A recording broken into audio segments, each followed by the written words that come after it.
සියලු දෙනාටම සුබ දවසක් වේවා. අද NVQ Level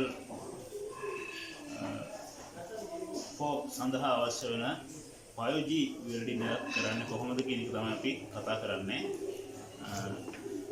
අපි මේ වෙනකොට 1F 1G 2F 2G 3F 3G 4F 4G කියන welding position හතරම කරලා තියෙන්නේ. එතකොට අපි level 3 සහතිකයට අවශ්‍ය welding ටික manual metal arc welding වල අවශ්‍ය welding ටික කරගන්න පුළුවන් වෙලා තියෙනවා මේ වෙනකොට. දැන් level 4 සඳහා යන්න හදන්නේ. level 4 සඳහා යනකොට 5G සහ 6G කියන position දෙක welding කරන්න පුළුවන් වෙන්න ඕන. මේ දෙක pipe welding වලින් තමයි කරන්න තියෙන්නේ. අරවා plate pipe මේ තියෙන්නේ ඇඳලා පයිප් එක මේ පයිප් එක වටේට වෙල්ඩින් එක කරන්න ඕන. මේ විදිහට තිරස් පීඩු මේ තියෙද්දි මේ පයිප් එක යටින් පටන් අරගෙන වටේට එන්න ඕන උඩට.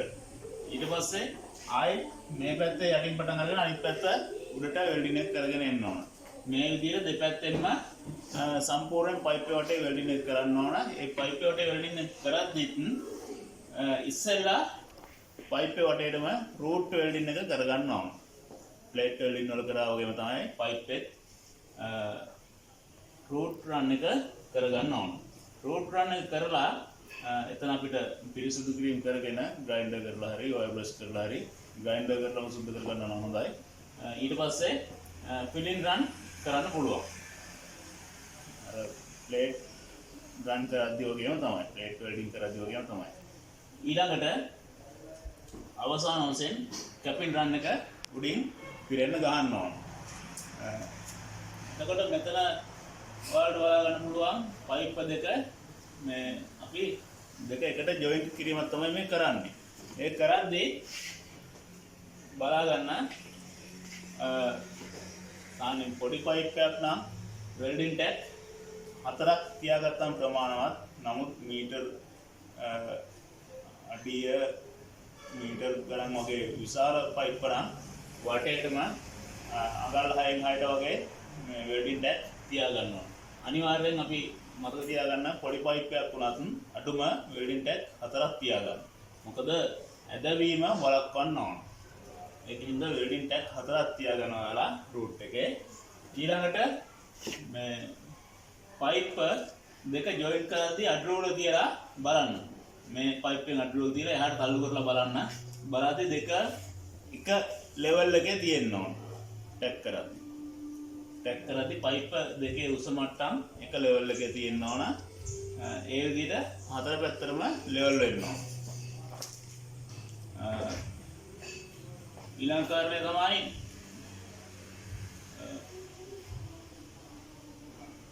පයිප් දෙක අතර අපි පූරක පරතරය වෙල්ඩින් කරන පූරය රූට් රන් එක කරද්දී පාවිච්චි කරන වෙල්ඩින් පූරේ විස්කම්බය වෙල්ඩින් ටැග් එක කරද්දී තියාගන්න ඕන. තාඩු දෙක අතර එහෙම නැත්නම් පයිප් දෙක අතර ඒ ප්‍රමාණය තියාගෙන තමයි අපි වෙල්ඩින් එක කරන්න ඕන. එතකොට අනිවාර්යයෙන්ම රූට් ගැප් එක තියාගන්න. සහඩු හදන්නේ තර විදියම තමයි මේ ඇලපත කෝණය පොදු උස රූට් ගැප් එක ඒ විදියටම තියාගන්න. මෙතන අංශක 60යි. ඊට පස්සේ මෙතන මිලිමීටර් 2ක් මෙතන මිලිමීටර් ගන්න වෙල්ඩින් පූරේ ප්‍රමාණය. ඒ ප්‍රමාණයට තමයි මෙතන අපි එක තියාගෙන හරි ගස්ස ගන්න. හොඳයි අපි යන් බලමු වෙල්ඩින් එක කරන්නේ කොහොමද. අන් කරලා ඔව් සර්. හොඳයි අපි දැන් මේ පයිප් දෙකක් ලේස්ති කරගෙන තියෙනවා. මේකට අපිට එල්ලාරිනයක් තිබ්බනම් වැඩි හොඳයි. නමුත් එල්ලාරිනයක් මේ වෙලාවේ නැහැ. ඒකින්ද අපි අපේ බාහිර වෙල්ඩින් කරපු වැඩ කොටසක්ම තෝරගත්තා. මේක උඩින් අපි මේ පයිප් දෙක තියා ගන්නවා. එතකොට දුවන්නේ නැහැ. එහාට මෙහාට පෙරලෙන්නේ නැහැ. පයිප් දෙක හේතු කරලා අපිට වෙල්ඩින් ටැග් යන්න පුළුවන්. මේ පූර අපි 12 වෙල්ඩින් පූරක් සුද්ධ කරලා ගත්තේ ඒ හිලස මේක තියා ගන්න ඕන. අතුරට දාලා මේක.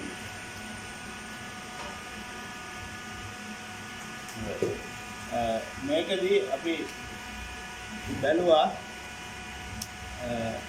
වෙල්ඩින් මේ අඩුවල තියලා මේක අපි ගානට හරි ගස්සගෙන තියෙන හින්දා වෙනසක් වෙලා නැහැ. ගානටම තියෙනවා. මේ පැත්තෙන් තියන්න බෑ.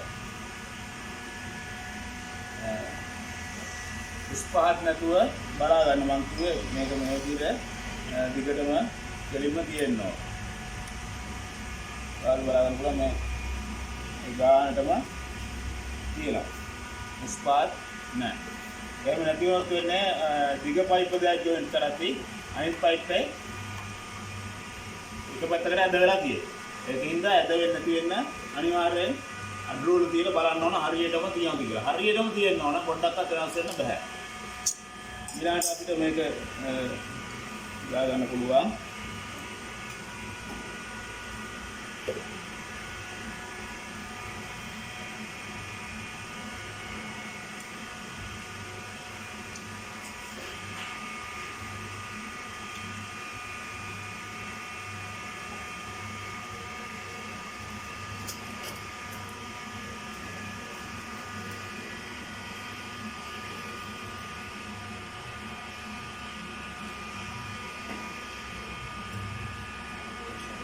හොඳයි අපි දැන් ටැක් welding තියාගමු.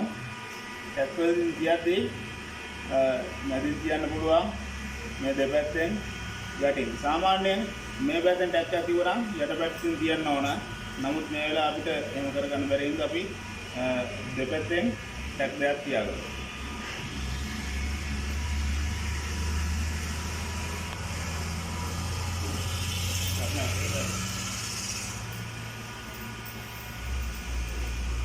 Karena pada kali ini, karena orang ini.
ටැක් එක තියද්දී අනිවාර්යයෙන්ම මතක තියාගන්න ප්‍රසාර වෙන්නම තියන්න. ප්‍රසාර වෙන්න කියන්නේ පෙනෙට්‍රේෂන් එන්නම ටැක් එක තියන්න.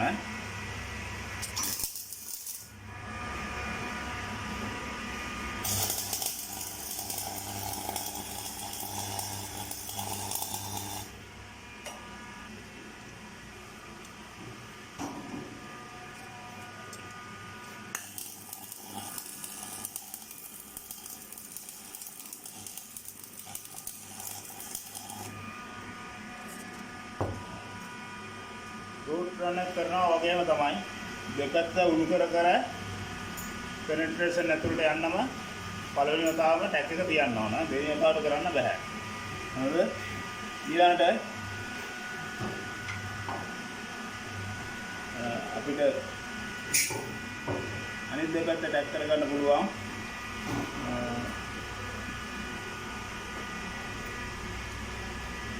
පුර අහු නොවෙන්න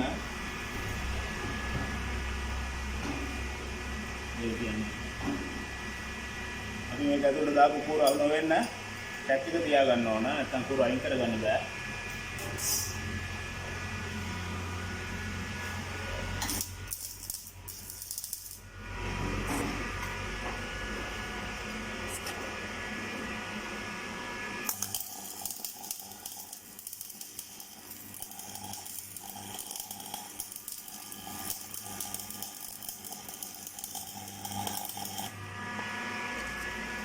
මේ විදිහට අර සිදුර හැදෙන විදිහට වෙල්ඩින් ටැග් එක තියන්න ඕන.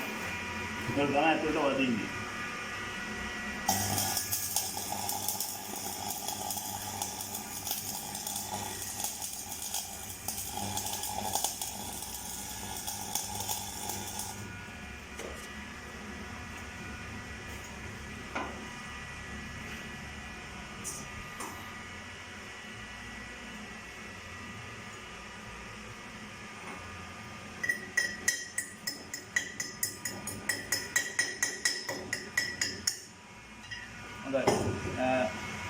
වෙල්ඩින් ටැග් එක දැන් මේක පොඩි පයිප් එකකින් මම පොඩි ටැග් එකක් කිව්වේ. නමුත්